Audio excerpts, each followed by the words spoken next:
Olá, boa noite a todos. Iniciando mais uma exposição doutrinária da nossa Casa da Paz Allan Kardec, que por hora estamos fazendo à distância. Dando continuidade, então, a um dos trabalhos da nossa casa, que é a exposição sequencial do Evangelho segundo o Espiritismo, trazemos uma reflexão, uma breve reflexão sobre um tema que está no capítulo 10, Bem-aventurados os que são misericordiosos, um dos ensinamentos de Jesus, uma das bem-aventuranças de Jesus no Sermão da Montanha. Neste capítulo, Kardec analisa alguns temas, como o perdão, a reconciliação, o sacrifício mais agradável a Deus, o argueiro a trave no olho, não julgueis para não seres julgados, aquele que estiver sem pecados atire a primeira pedra. Também tem as instruções dos Espíritos sobre o perdão das ofensas, a indulgência. Também tem algumas instruções em forma de questionamentos, como é permitido repreender os outros, observar suas imperfeições, divulgar o mal alheio. Bem, mas hoje nós vamos fazer uma reflexão sobre o primeiro tema analisado por Kardec. No item 4, Kardec faz a seguinte análise: a misericórdia consiste no esquecimento e no perdão das ofensas. Essas atitudes são características de almas evoluídas. E Jesus recomenda que a misericórdia não deve ter limites, quando diz para que se perdoe 70 vezes, 7 vezes. Bem, mas todos nós temos sentimentos com os quais temos muita dificuldade em lidar, como a mágoa, por exemplo. E o que é a mágoa, o ressentimento? É fruto da raiva.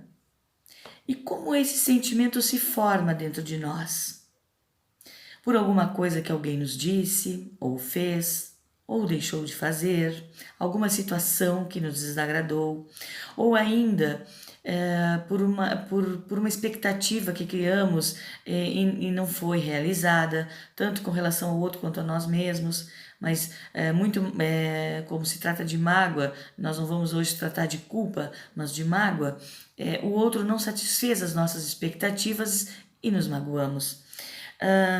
Só que nós não podemos carregar conosco esses sentimentos, essas dores, pois com o tempo podem causar doenças físicas e emocionais.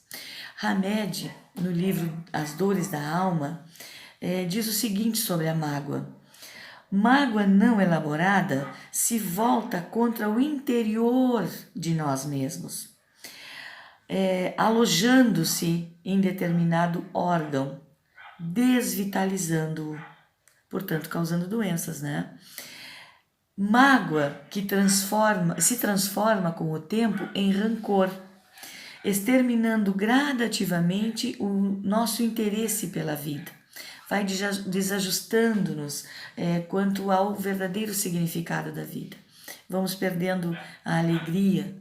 Então a mágoa causa tristeza e baixa a imunidade do nosso corpo. Por isso, instalam-se as doenças. E por que enchemos o nosso corpo de uma energia tão pesada? Por que fazemos isso? Porque a emoção que antecede a mágoa é a raiva. E essa emoção, a raiva, ela é carregada de uma energia, de uma potência energética vibracional muito negativa, é muito pesada. E onde está essa energia potencializada de ação da raiva? Dentro de nós. Por isso, adoece o corpo e a mente. E, claro, afeta também a nossa espiritualidade. E este capítulo do Evangelho, segundo o Espiritismo, nos traz um ensinamento de Jesus que nos diz para deixarmos a mágoa e o orgulho de lado e buscarmos a reconciliação com os nossos desafetos.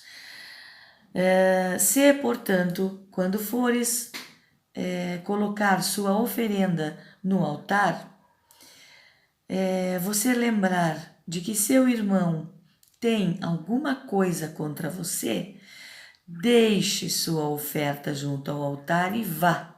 Antes, reconciliar-se com ele. Depois, então, torne a ofertá-la. Esse está no Mateus capítulo 5, versículos 23 e 24. E esse é o sacrifício mais agradável a Deus, que nos reconciliemos antes de irmos orar, né? É um dos temas analisados por Allan Kardec neste capítulo. Mas como chegar a Deus se o nosso coração está envenenado pela mágoa, pelo ressentimento, pela raiva ou pelo rancor? Perdoando o outro. Não foi o que Jesus nos ensinou? Reconciliar-se com seus desafetos. Mas as mágoas não saem assim tão facilmente de nós, não é? Vamos falar sério, é difícil perdoar e muitas vezes perdoamos da boca para fora. Falamos que perdoamos, mas o nosso coração está cheio de mágoas, cheio de ressentimentos. Então, vamos falar um pouco agora do antídoto, do remédio. Se a mágoa é uma doença, nós temos que ter um remédio para essa doença. Qual é o remédio? O perdão. E o que é o perdão? O perdão está relacionado à reação do outro, ao arrependimento do outro, à renovação íntima do outro e à sua disposição em reparar o mal que nos fez? Não. O perdão é o ato de misericórdia de que trata Kardec neste capítulo. O perdão é a disposição que temos em sermos benevolentes com o outro, em entendermos, em olharmos com outros olhos para o outro, nos colocarmos no lugar do outro. E o que fazer para perdoar?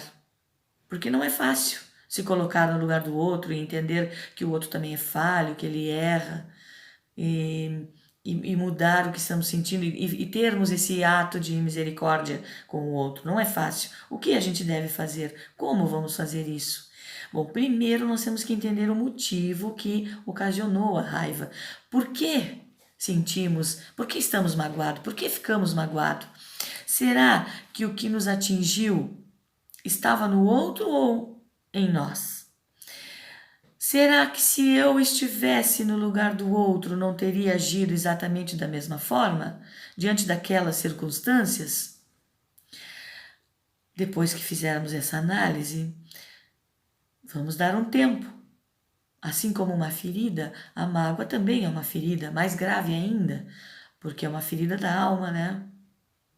Mas assim como tratamos um ferimento, que passamos dias, até semanas, tratando e curando aquele ferimento até que ele cicatrize, também temos que cuidar da nossa alma da mesma maneira, dando tempo, assimilando, admitindo a mágoa e fazendo todo esse entendimento com relação ao que estamos sentindo.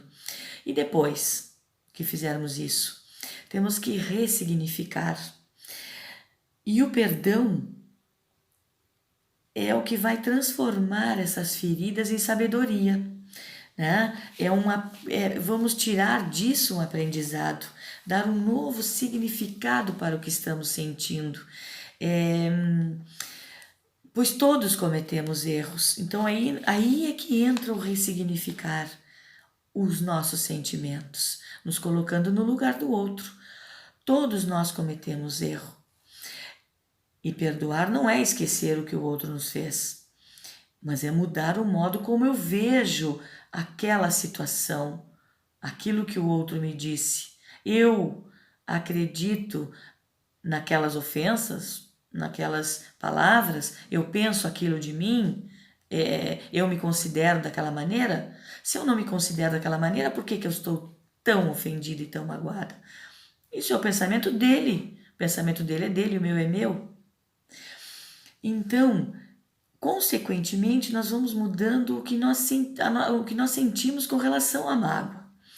É ver na pessoa que nos causou a mágoa, ou que nos feriu, como um ser falho, um ser imperfeito.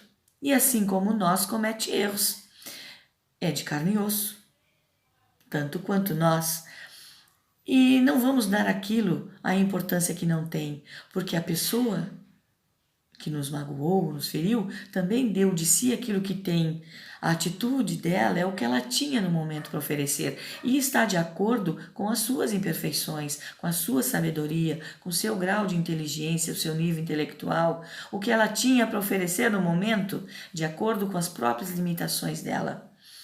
Eu não concordo, não esqueci o que me fez, mas perdoo. Perdoo porque eu não quero carregar comigo a sombra do ressentimento, que me persegue como uma sombra mesmo, até virar doença. Eu não quero a dor e sofrimento, eu quero a cura, então eu perdoo. Quantas vezes nós também não agimos errado com o outro, não magoamos, não ferimos as outras pessoas e queremos que nos perdoem pelos nossos erros? Então, perdoar é necessário. O perdão é uma necessidade da nossa alma para livrarmos-nos do veneno da mágoa. Então vamos nos esforçar mais para perdoar a quem nos tem ofendido ou magoado, elevando na medida que perdoamos a grandeza da nossa alma. É o que nos ensina este capítulo do Evangelho segundo o Espiritismo. Para finalizar, uma frase. A vida é 10% do que nos acontece e 90% de como reagimos a isso. Obrigada e até a próxima.